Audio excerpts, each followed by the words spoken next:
아마존과 쿠팡은 쇼핑, 넷플릭스와 유튜브는 동영상 기업이죠. 서로 영역이 달라서 경쟁 상대가 아닐 것 같지만 요즘은 서로의 영역을 침범하면서 경쟁을 벌이고 있습니다. 이들이 노리는 건 바로 이용자가 더 오래 머물러 있는, 즉 시간입니다. 이 시간 빼앗기 무한 경쟁의 부작용도 커지고 있습니다. 먼저 오혜정 기자가 보도합니다.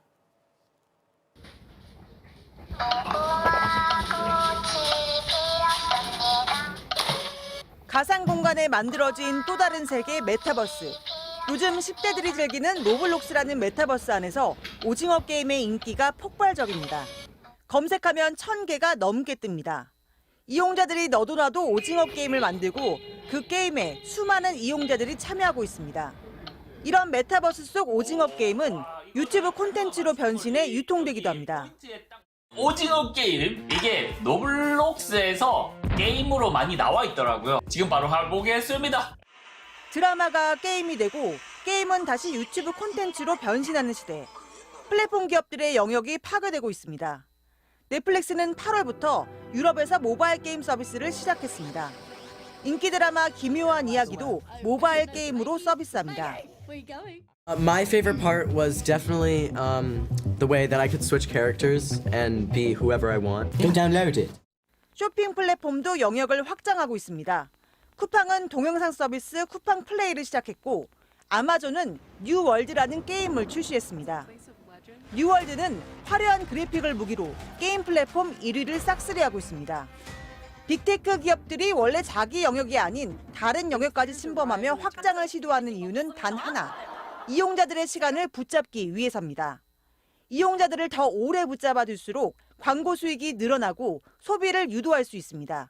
일상생활에 좀 플랫폼이 되고자 하는 욕구에서 경쟁들이 이루어지고 있는 것이라고 보고 있고요. 지갑을 열게 하기 위해서는 새로운 창의적인 가치, 이런 것들을 주는 방안을 이제 모색을 하게 될 것이고. 넷플릭스는 이미 4년 전 공식 트위터에서 우리의 가장 큰 적은 잠이라고 선언했습니다. 이들의 무한 경쟁이 노리는 건 유한한 우리의 시간, 그리고 지갑 속 돈입니다. MBC 뉴스 오혜정입니다. 자, 요즘 메타버스라는 말 많이 들어보셨죠? 디지털 공간을 만들어 놓은 또 하나의 세계입니다. 사람들은 이 가상세계 안에서 회의도 하고 물건도 사고 팔고 심지어 땅 투기도 합니다. 기성세대들에겐 아직 낯설지만 10대 청소년들에겐 이미 현실만큼이나 익숙한 공간이 됐는데요. 이 메타버스의 세계를 오혜정 기자가 집중 취재했습니다.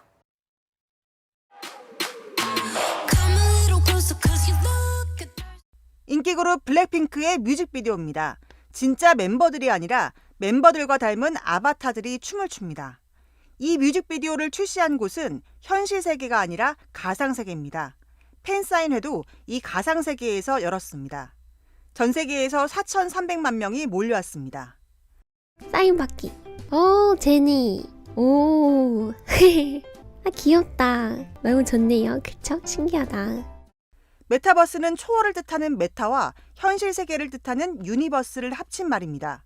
쉽게 말해 디지털 공간에 만든 또 다른 세계입니다. 20년 전 싸이월드도 일종의 메타버스였습니다. 그런데 최근에는 기술이 더 발전해 점점 실제 세계와 비슷해지고 있습니다. 미국의 한 대학은 코로나19 때문에 졸업식에 모일 수 없게 되자 가상의 게임 공간에 캠퍼스를 만들어 졸업식을 열었습니다. 국내에서는 순천향대학교가 메타버스 속에서 입학식을 진행했습니다. 서은서, 나는 순천향대학교에 입학하여 훌륭한 지성인으로 성장할 것을 2,527명의 신입생을 대표하여 선서합니다. 사무공간을 메타버스 안에 꾸민 기업도 있습니다. 이 기업은 최근 서울 강남에 있던 사옥을 없애고 대신 메타버스 속에 사무실을 만들었습니다. 직원들은 가상 공간으로 출근하고 회의도 여기서 합니다. 출근을 하면은 제 자리로 이제 이동을 하면 되거든요. 제 자리에 있는 팀원들과 같이 이제 온라인 커넥트가 됩니다. 공간의 제약이 없어지면서 제주도 한 달 살기를 떠나 거기서 일하는 직원도 있습니다. 불필요하게 이동을 해야 되는 경우가 있잖아요. 뭐 회의실을 찾아간다든지 아니면 그 사람을 만나러 가야 된다든지 그런 시간적으로나 물리적 이동 비용이 많이 줄어드니까 업무에 조금 더 집중할 수 있고. 메타버스가 이렇게 현실 세계를 조금씩 대체하면서 기업들도 앞다퉈 메타버스로 진출하고 있습니다.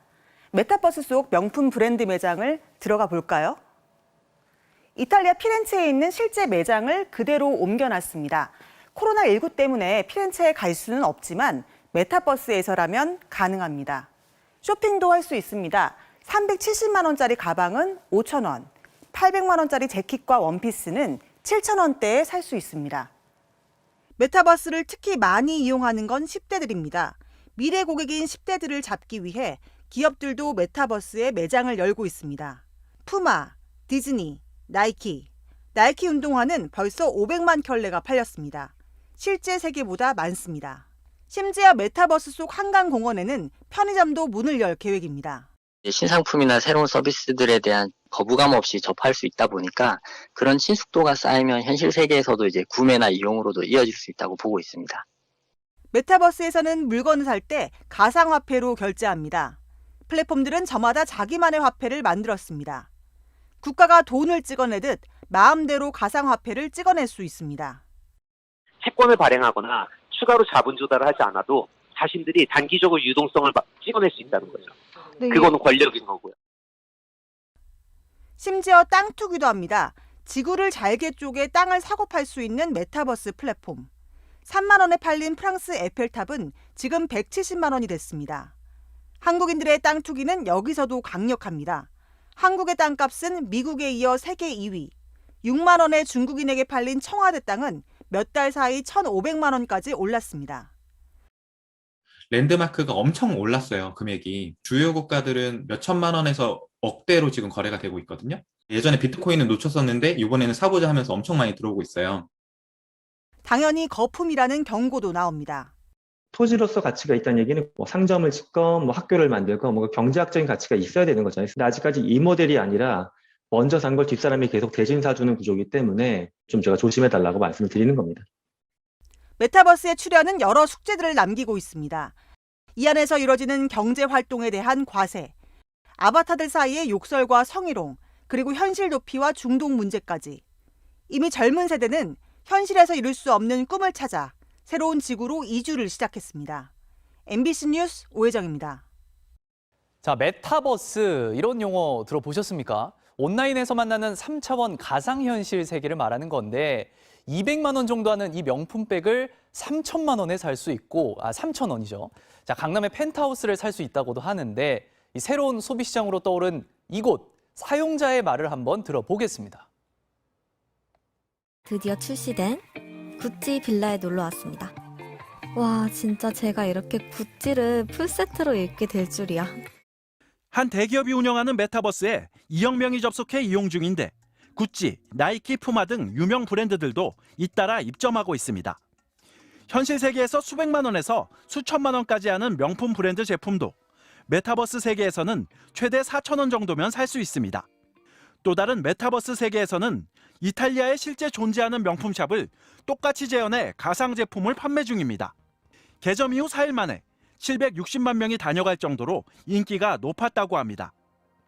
참가업체들은 1, 20대 이용자들을 미래의 잠재 고객으로 보고 자사 브랜드에 대한 친숙함을 높이는 마케팅을 펼치고 있습니다. 최근에는 메타버스에서 가상의 부동산을 사고 파는 이용자들도 늘고 있다고 합니다. 로마의 콜로세움, 파리의 에펠탑 같은 유명 관광지뿐만 아니라 서울 압구정동과 한남동 같은 땅도 거래할 수 있습니다. 한국 국적의 이용자가 7만 5천여 명인데 이들이 게임에서 구입한 땅 가격이 50억 원에 달하고 있다고 합니다. 자, 이 메타버스가 새로운 마케팅 채널로 떠오르면서 가상세계와 현실의 구분이 갈수록 더 힘들어지고 있는데 현명한 소비 안 하면 통장이 텅장이 될 수도 있습니다. 코로나19로 비대면 사회가 확장되면서 다양한 산업 지형도 바뀌고 있는데 요즘엔 이사 갈 집을 가상현실로 미리 둘러보는 서비스도 있다고 합니다. 어쩔 수 없죠 뭐. 저번에 집 보러 왔을 때 거실 사진 좀 찍어두라니까. 이사갈 집을 미리 들러보러 찾아갔다가 집주인 또는 세입자와 시간이 어긋나 헛걸음을 한 경험 누구나 있을 텐데요. 코로나19로 비대면의 중요성이 강조되면서 수시로 찾아오는 사람들에게 마냥 집을 보여주자니 거주자 마음이 한켠 불안한 것도 고민거리였습니다. 특정 아파트의 동호수를 알면 실내 공간을 3D 입체 영상으로 살펴볼 수 있는 스마트폰 어플리케이션이 나왔다는데요. 집안의 가구 등의 기성 제품을 마음대로 배치해 볼 수도 있고 욕실이나 베란다의 구조를 변경하거나 벽지나 바닥도 다양한 소재로 바꿔볼 수 있다고 합니다. 원래 아파트 리모델링 설계를 돕기 위해 한 인테리어 업체가 만든 이 어플이 이사갈 집 미리 보기 용도로도 인기를 얻고 있는 건데 현재 평면도 등의 정보가 제공된 전국 5만 아파트 가구에 실내 공간을 3D 가상체험 공간으로 무료로 이용할 수 있습니다. 비대면 시대의 현장 방문이 어려워지면서 건설사들도 인파가 몰릴 수밖에 없는 견본 주택 전시장을 VR과 AR, 가상현실과 증강현실 등을 활용한 메타버스 주택 전시장으로 속속 변화시키고 있습니다. 이사갈 집이나 리모델링 할 집은 직접 가봐야 하지 않나 싶기도 한데 비대면 시대인 만큼 대안은 될 수 있을 것 같네요.